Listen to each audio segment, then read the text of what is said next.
یہ ایکچولی جو رویہ ہے اس کو سائیکولوجیکل ٹرمز میں ڈسپلیسمنٹ کہتے ہیں. جب ہم کسی اسٹرانگر کے اوپر اپنا غصہ نہیں نکال پاتے تو ہم ایک ویک پرسن کے اوپر اسے ڈسپلیس کر دیتے ہیں. درست. تو جہاں پر جس کو عام زبان میں کہتے ہیں کہ جہاں بس چل گیا وہاں پہ اپنا پاور شو کر دی.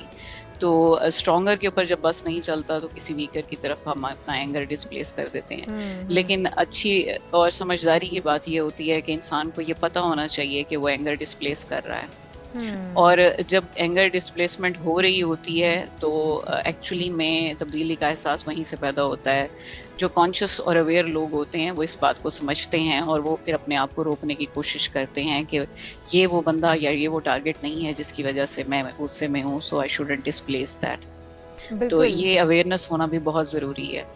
اچھا ہم لوگ شاید وقتی فائدہ تو اس سے رمشا حاصل کر لیتے ہیں کہ اگر باس پر غصہ ہے, جی کسی سینئر پر غصہ ہے, اس وقت تو ہم اس کو ان کے سامنے بڑے اچھے سے پریٹینڈ کریں گے, اس غصے کو پی جائیں گے, وہاں پر تو تعلقات شاید برقرار رہیں گے. لیکن اگر وہی غصہ ہم نے آ کر اپنے بچوں پر, چھوٹے لیول کے سٹاف پر یا اپنی بیوی پر, اپنے شوہر پر نکال دیا تو پھر شاید وہاں پر تعلقات خراب ہو جائیں گے, کیونکہ ہم نے ان کو اس غلطی کی سزا دے دی یا اس غلطی جو کہ انہوں نے کی بھی نہیں تھی اس کا غصہ ہم نے ان جی پر نہیں نکال دیا. تو ایک طرف تو ہم رشتے بچا رہے جی ہیں, دوسری طرف ہم رشتے خراب کر رہے ہیں. ایسے شخص کو پھر خود پر جی کیا کام کرنے کی ضرورت ہے, کس طرح سے خود کے اندر سدھار پیدا کرنے کی ضرورت ہے کہ جو چیز جہاں کی ہے اگر آپ وہاں نہیں نکال پا رہے ہیں تو پھر آپ کہیں اور جا کر بھی اس غصے کا اظہار نہیں کریں؟ ایکچولی میں نا ہماری پبلک لیول کے اوپر سائیکولوجیکل اویئرنیس کی بہت کمی ہے. اور یہ جو آپ نے کوشچن کیا ہے اس میں یہ آتا ہے ایموشنل ریگولیشن کی ڈومین میں. ہم سب کو چاہیے کہ ہم نہ صرف غصہ بلکہ تمام ایموشنس کو ریگولیٹ کرنا سیکھیں. اور ریگولیٹ کرنے کا مطلب یہ ہوتا ہے کہ ہم اپنے ایموشنس کو بیلنسڈ وے میں اویئرنیس کے ساتھ ایکسپریس کرنا سیکھیں. ٹھیک ہے. اور یہ ہم سب کی ذمہ داری ہے, بحیثیت انسان ہم سب کی یہ ذمہ داری بنتی ہے کہ ہم اپنے ایموشنس کو سنبھالنا سیکھیں اور ایکسپریس کرنا سیکھیں ان اے ویری بیلنسڈ وے. اب جب یہ ایموشنس ڈس ریگولیٹ ہوتے ہیں تو پھر بالکل یہی تصویر نظر آتی ہے جو آپ نے ابھی منظر کشی کی ہے نا, کہ ایک جگہ تو ہم نے سنبھال لیا کیونکہ ہمیں نقصان کا خطرہ تھا, اور دوسری طرف جہاں بس چلا وہاں پہ ہم نے اپنا وہ ایکسپریشن دے دیا.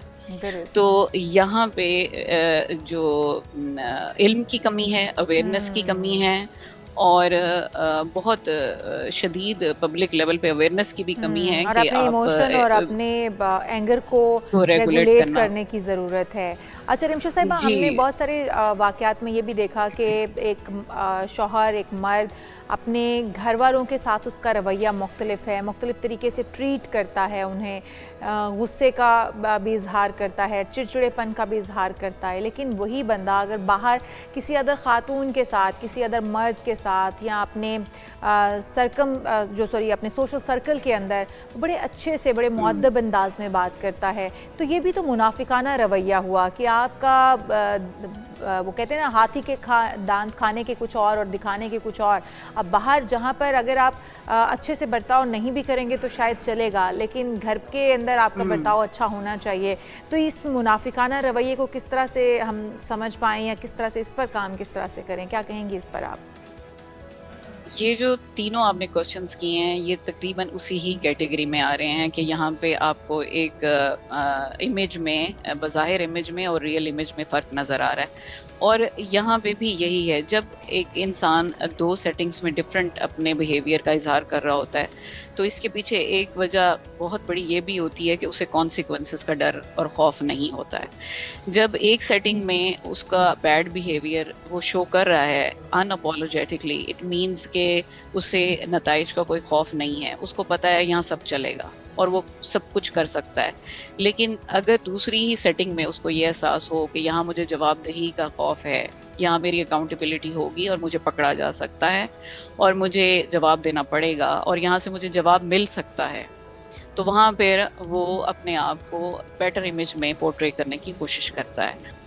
تو یہ جو ڈس ریگولیٹڈ انڈیویجولز ہوتے ہیں نا, یہ بہت وائز ہوتے ہیں سچویشن پکنگ میں, اور یہ ان کو پتہ ہوتا ہے کہ ہم نے کہاں اپنی ڈس ریگولیشن کا اظہار کرنا ہے اور کہاں نہیں کرنا ہے.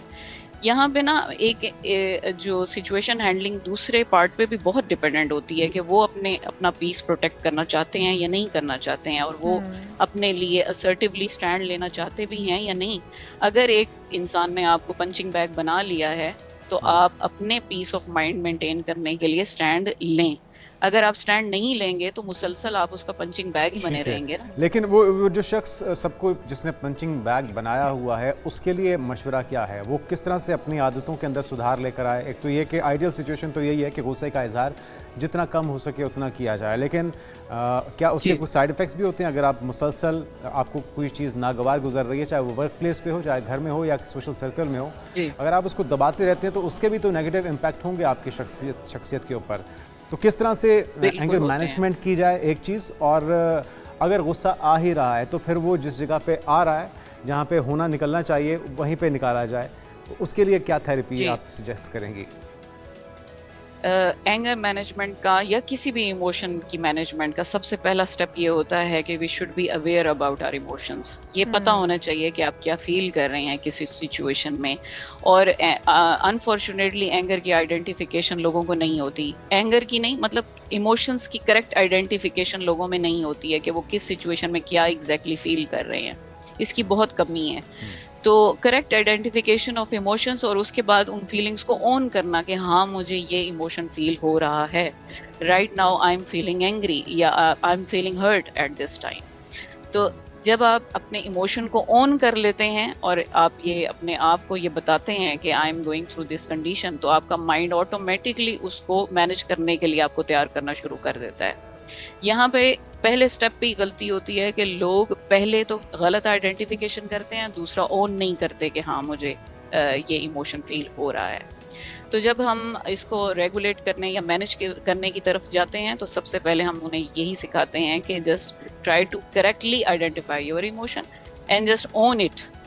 جب آپ آن کرتے ہیں تو اس کے بعد ہم پاز لیتے ہیں، اور پاز لینے کے بعد اپنی انرجی کو ریڈائریکٹ کرنے کی کوشش کرتے ہیں. فار ایگزامپل اگر آپ کو غصہ ہی آ گیا ہے تو آپ اسے پاز لیں اور آپ کو یہ فیل ہو، کیونکہ جب اینگر آتا ہے تو باڈی میں بہت سارے فزیکل سمٹمس بھی آ جاتے ہیں، چینجنگز آتی ہیں، ہارٹ ریٹ انکریز ہو جاتا ہے، ہاٹ فلیشز آتے ہیں. تو آپ کی باڈی آپ کو بتا رہی ہوتی ہے کہ آپ اس ٹائم اینگر کے موڈ میں چلے گئے ہیں. تو وہاں پہ ہم نے بہت کامنلی سنا ہے کہ کھڑے ہیں تو بیٹھ جائیں، چلنے لگ جائیں، پانی پی لیں.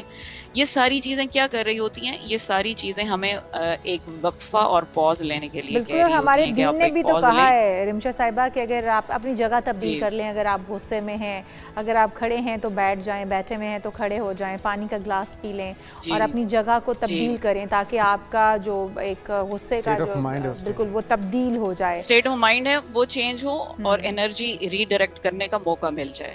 جب پاز ملتا ہے تو آپ کو پتہ ہے اینگر کی جو سائیکالوجی ہے اس میں کیا ہوتا ہے کہ جو آپ کا وائز برین ہوتا ہے اس کی ونڈو آف ہو جاتی ہے، آپ ریشنل نہیں سوچ پاتے ہیں ان دا اسٹیٹ آف اینگر. تو یہ جو پاز ہوتا ہے یہ ایکچولی ہمارے مائنڈ کو دوبارہ ریشنلٹی کی طرف لانے میں بہت مدد دیتا ہے. انسان پھر وائزلی سوچ پاتا ہے، کیونکہ angry in the state of anger ہماری تھنکنگ جو ہے وہ کلاؤڈی ہو جاتی ہے، ہمیں صحیح چیز نہیں دکھائی دے رہی ہوتی. تو یہ جو پاز ہے وہ اس ٹائم ہماری سوچ اور سمجھ کو بحال کرتا ہے اور ہمیں تھوڑا سا کانشیس کر دیتا ہے کہ ہم کہاں بیٹھے ہیں اور ہمیں کیا بولنا چاہیے اور کیا نہیں بولنا چاہیے. So pause is really important if you are feeling angry at any situation.